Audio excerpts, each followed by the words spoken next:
আল্লাহ পাক প্রথমে ছেলেদেরকে বললেন, শোনো, সূরা নূর 30 নম্বর আয়াত। আল্লাহ পাক ছেলেদেরকে বললেন, তোমরা তোমাদের চোখ নিচু রাখো, এটা আমাদের দায়িত্ব। প্রত্যেকটা ছেলের দায়িত্ব বেগানা মেয়েকে দেখলে চোখটা কি করবে? নিচু। তাহলে আপনি সিডিউসড হবেন, এক কথা।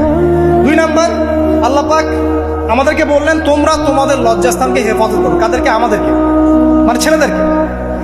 প্রথমে আল্লাহ পাক ছেলেদেরকে বললেন, চোখ নিচু করে রাখো, লজ্জাস্থানে হেফাজত করো। ঠিক আছে? সূরা বানী ইসরাঈল আল্লাহ পাক বললেন, জিনার ধারের কাছেও যেও না, ধারের কাছেও যেও।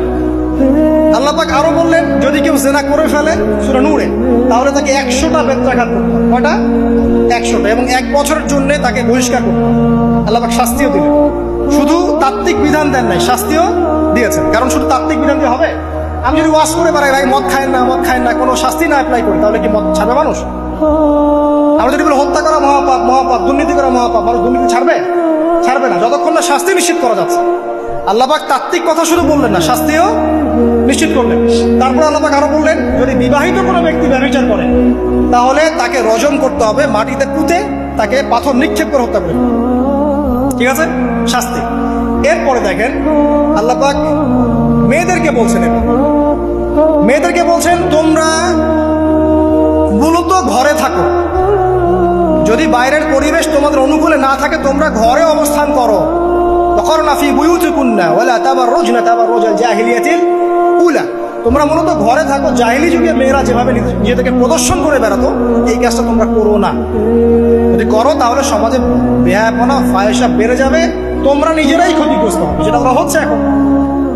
আচ্ছা, এরপর আল্লাহ পাক আরো বললেন, হে নবী, আপনি আপনার স্ত্রী এবং মুমিন নারীদেরকে বলেন, তারা যদি বাহিরে যায় যেন জিলবাব দিয়ে তাদের পুরো বক্ষদেশটাকে ঢেকে নেয়। তাহলে পোশাকের সংস্কৃতির শেকড় কোত্থেকে শিখবো? আমি কোত্থেকে শিখবো? আল্লাহ পাক কর্তৃক নাজিলকৃত সর্বশেষ ঐশী গ্রন্থ থেকে শিখবো নাকি? যে বইয়ের মধ্যে কোনো ভুল নাই সেটাই তো আমার শেখার মাধ্যম হবে নাকি?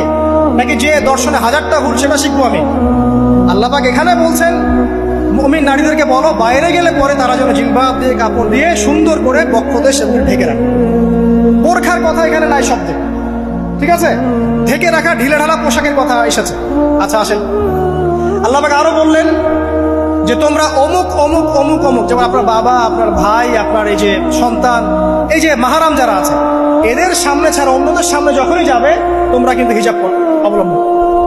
আল্লাহ পাক হিজাবের বিধান দিলেন, চক্ষু নিচু করতে বললেন, লজ্জাস্থানের হেফাজত করতে বললেন, এবং যদি এর পরেও কেউ ভুল করে ফেলে, তাহলে আল্লাহ পাক শাস্তির কথা বললেন।